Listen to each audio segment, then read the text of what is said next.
కూటమి ప్రభుత్వం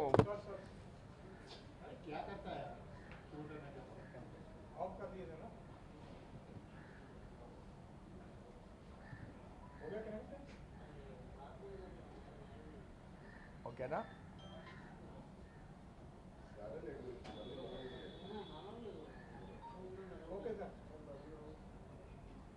కూటమి ప్రభుత్వం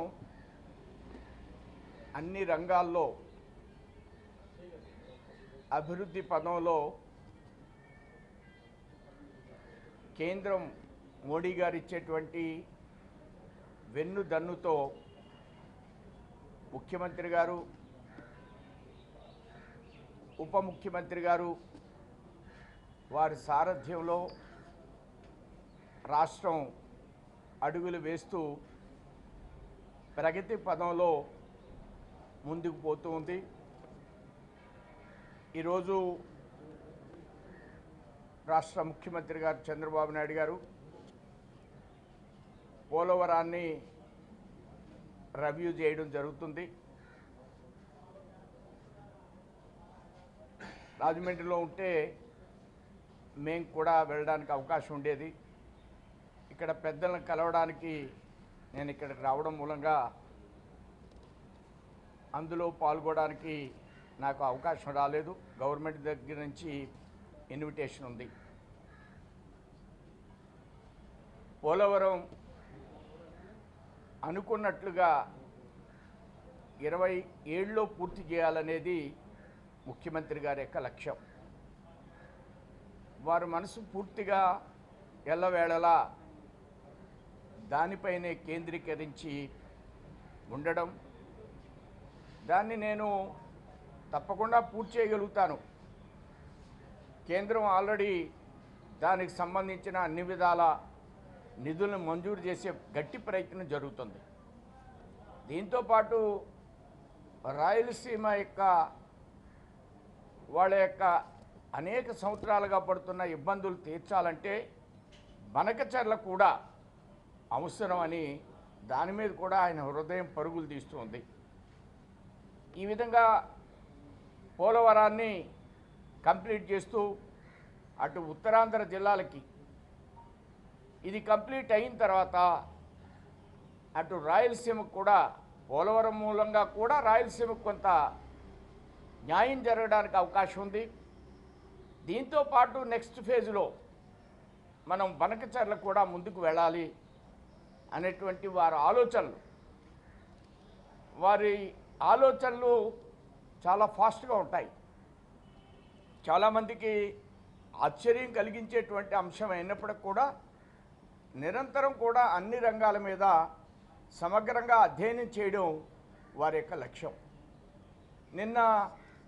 నిన్న మొన్న కలెక్టర్స్ మీటింగ్లో రాష్ట్ర ప్రభుత్వం యొక్క లక్ష్యాలు, అలానే జిల్లాలో వాటిని ఏ విధంగా ఇంప్లిమెంట్ చేయడానికి అవకాశం ఉంటుంది, సుదీర్ఘంగా 2 రోజుల పాటు సమావేశాలు జరిగినాయి.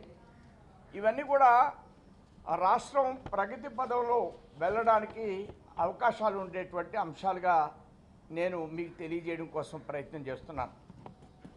పవన్ కళ్యాణ్ గారు గ్రామీణ అభివృద్ధి శాఖ మంత్రిగా ఉన్నారు.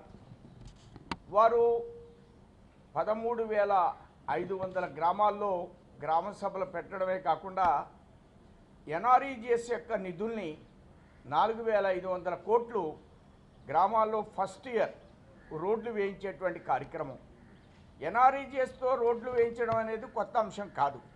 అయినప్పటికీ కూడా దాన్ని క్వాలిటీ మెజర్మెంట్స్తో సహా, అలానే సోషల్ ఆడిటింగ్తో సహా, దాని యొక్క క్వాలిటీ సోషల్ ఆడిట్లో ఉన్న అంశాలు డీప్గా స్టడీ చేస్తే ఇంకా కూడా మేలు జరుగుతుందనేటువంటి ఆలోచనతో ఎక్కువ సమయాన్ని దాని మీద వారు కేంద్రీకరిస్తూ ముందుకు వెళ్ళడం. అలానే విద్యామంత్రిగా లోకేష్ గారు కూడా ఆ మధ్యకాలంలో ఒక అంశాన్ని వారు పేరెంట్స్ మీటింగ్ పెట్టారు. రాష్ట్రంలో ఉన్న పాఠశాలన్నింటిలో కూడా ఈ పేరెంట్స్ మీటింగ్ అనేది దేశంలో మొట్టమొదటి కండక్ట్ చేసినటువంటి రాష్ట్రం. బీజేపీ పాలిత రాష్ట్రాల్లో కూడా కండక్ట్ చేయలేదు. వాళ్ళ నాన్నగారు ఆయన ముఖ్యమంత్రి గారు ఆయన ఒక చోటుకెళ్ళి భోజనం కూడా చేయడం జరిగింది. దీని మీద కేంద్ర విద్యా మంత్రి ఒక ట్వీట్ కూడా చేసి అభినందించారు. ఒక పేరెంట్ కమిటీ అనేది విద్యా వ్యవస్థలో భాగం అయినప్పుడు విద్య ఆ స్కూల్లో చాలా పరిణితి చెందుతుంది, అభివృద్ధి చెందడానికి అవకాశం ఉంటుంది. విద్యా కమిటీకి 20 రకాలైనటువంటి హక్కులు ఉంటాయి. ఆ హక్కుల్ని ఇంప్లిమెంట్ చేస్తే విద్య చాలా అభివృద్ధి చెందుతుంది అనేటువంటి లక్ష్యంతో 1 కోటి మందితో ఈ పేరెంట్ కమిటీలతో అన్ని స్కూల్స్లో కూడా సమావేశాలు ఏర్పాటు చేసి ఒక పండగ వాతావరణాన్ని వారు నిర్మాణం చేశారు. నేను ఈ అంశాలు ఎందుకు చెప్తున్నానంటే ప్రభుత్వం అధికారంలోకి వస్తే సంక్షేమం అభివృద్ధి అన్ని రంగాలు కూడా సమగ్రంగా ఉండాలి. గత ప్రభుత్వం పోలవరం గురించి ఒక సాఫ్ట్వేర్ అడిగేవారు. ఇక్కడి నుంచి ఒక సాఫ్ట్వేర్ని మీరు క్రియేట్ చేయండి అని ఆ ప్రభుత్వానికి చెప్తే దాన్ని కూడా వారు ఇంప్లిమెంట్ చేయలేదు. ఆయనకి ఎంతసేపు కూడా ప్రభుత్వం నడపడం అంటే బటన్ నొక్కడం ఒక్కటే అనేది ఆలోచన. అంటే ప్రభుత్వం అంటే సంక్షేమం, ఆ బటన్ నొక్కడానికే ఆయన ప్రయత్నం అంతా దాన్ని కేంద్రీకరించారు. కానీ బటన్ నొక్కితే ప్రజలు బటన్ ఒక్కటే కాదు, ప్రభుత్వం అంటే సమగ్రమైనటువంటి ఆలోచన, దాని మీద అన్ని విధాలుగా మనం ముందుకు వెళ్తేనే ప్రభుత్వం అనేటువంటి తీర్పునివ్వడం జరిగింది. ఈ విధంగా అభివృద్ధి సంక్షేమం అనేది ఈవేళ ఎన్డీఏ యొక్క ప్రభుత్వం యొక్క ప్రధానమైనటువంటి ఉద్దేశం. అలాగే సివిల్ సప్లైలో ఈ మధ్యకాలంలో రైతుకు 3 రోజుల్లోనే ధాన్యానికి నిధులు ఇచ్చే విధంగా గట్టి ప్రయత్నం జరిగింది. నేను ఈ అంశాలను ఎందుకు డీటెయిల్గా ఎక్స్ప్లెయిన్ చేయడం కోసం ప్రయత్నం చేస్తున్నానంటే రాజకీయాలు ఉంటాయి, అభివృద్ధిలో ప్రతి మంత్రి కూడా ఏ విధంగా దాన్ని సంస్కరించాలి. నేను తెలంగాణ సివిల్ సప్లై మంత్రి ఈ మధ్య ఛత్తీస్గఢ్ వెళ్ళారు, క్లాసులు చెప్పడానికి వెళ్ళారు. ఆయన చాలా డీటెయిల్డ్గా స్టడీ చేస్తున్నారు. ఈ ధాన్యం ధర కావాలంటే బ్యాంకు నుంచి రుణాన్ని ఏ విధంగా పొందాలి, ఆర్బీఐ కొన్ని రిస్ట్రిక్షన్స్ పెట్టింది, దానిలోంచి బయట ఏ విధంగా పడాలి, ఆ విధంగా రైతుకి 3 డేస్లో ధాన్యం ధర చెల్లించడంలో ఆంధ్రప్రదేశ్ ప్రభుత్వం ముందుంది. ఈ విధంగా అన్ని రంగాల్లో కూడా ఇండస్ట్రీస్ కావచ్చు, పోలవరం కావచ్చు, అన్ని అంశాల్లో సమగ్రంగా అధ్యయనం చేయడం. ఈవేళ ఆంధ్రప్రదేశ్లో భారతీయ జనతా పార్టీ కానీ, జనసేన కానీ, తెలుగుదేశం కానీ ప్రధానంగా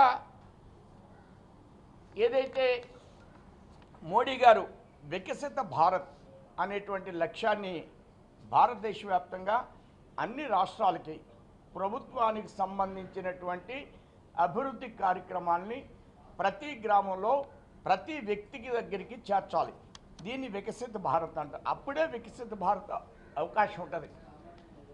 ఈవేళ చాలా గ్రామాల్లో మన ఆంధ్రప్రదేశ్లో ఒక 25,000 గ్రామాల్లో ప్రతి గ్రామంలో కూడా ఆయుష్మాన్ ఆరోగ్య భారతి హాస్పిటల్ ఉంది. ఇందులో ఏం జరుగుతుంది, వికసిత భారత్ అంటే ఒక్కటే నేను ఎక్స్ప్లెయిన్ చేస్తాను. 105 రకాల మందులు ఉన్నాయి. ఇందులో టెలిమెడిసిన్ కూడా ఉంది.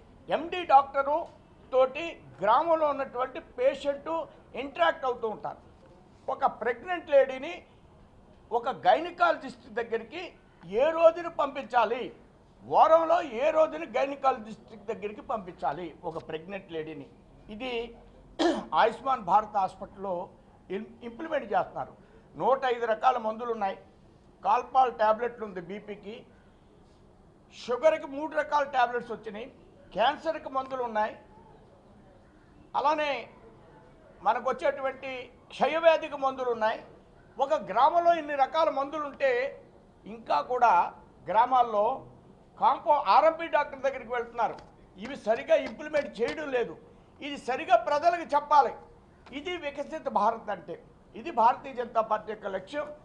దీన్ని 3 పార్టీలు స్వీకరిస్తూ వికసిత భారత్, స్వర్ణాంధ్ర ఈ 2 లక్ష్యాలతో ఈవేళ ఆంధ్రప్రదేశ్లో కూటమి ప్రభుత్వం పనిచేస్తుందని, దాంట్లో నన్ను ఎమ్మెల్సీగా ఎంపిక చేయడం, ఈ యొక్క వికసిత్ భారత్ స్వర్ణాంధ్ర చంద్రబాబు నాయుడు గారి లక్ష్యం, ప్రధానమంత్రి ముఖ్యమంత్రి గారి యొక్క లక్ష్యాల్ని సాధించడంలో నేను కూడా ఒక చిన్న అణువుగా రేణువుగా పనిచేసే అవకాశం భారతీయ జనతా పార్టీ పెద్దలు నాకు ఇవ్వడం, అలానే చంద్రబాబు నాయుడు గారు దాన్ని ఆమోదించడం నిజంగా పని చేయడానికి పార్టీకే కాదు ప్రభుత్వంలో కూడా ప్రాతినిధ్యం వహించడం అనేది నేను ఒక గొప్ప అవకాశంగా భావిస్తూ ముగిస్తున్నాను. Thank you.